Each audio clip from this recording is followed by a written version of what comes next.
সব থেকে পাই আছে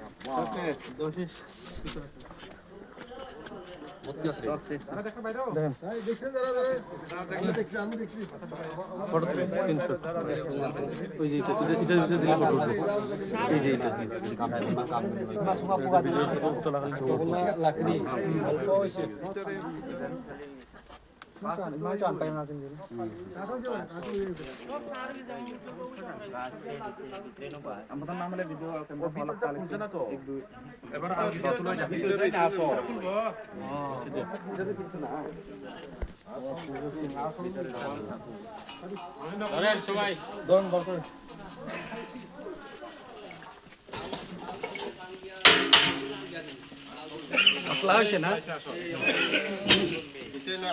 আচ্ছা এবার দেখেন এই যে এটা চারকোল তো হওয়ার কথা কিন্তু চালি হয়ে গেছে, কিন্তু এটা তো চালি হইব কারণ এটা বাইরে আসলো, কারণ এটা ভিতরে হিউজ অক্সিজেনের পরিমাণে এটা চালি সাদা কালারে।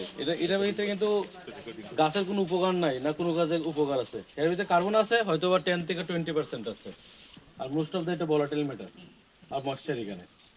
কিন্তু এই যে বড় কাঠের যে টুকরা এই যে এটা হচ্ছে কয়লা, এটার ভিতরে হয়তো 20 থেকে 30%, ম্যাক্সিমাম 40% পর্যন্ত এর ভিতরে কার্বন আছে।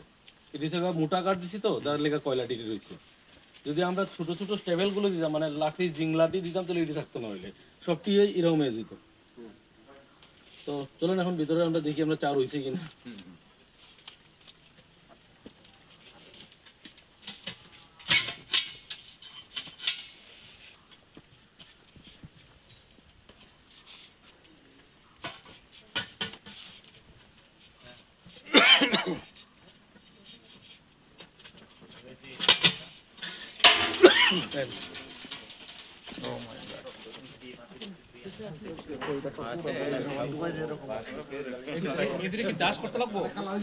এটা এখন ডাস্ট করতে হইব, এটাতে আপনার মানে ইউজের উপরে আপনি কি ধরনের ব্যবহার করবেন তার উপরে নির্ভর।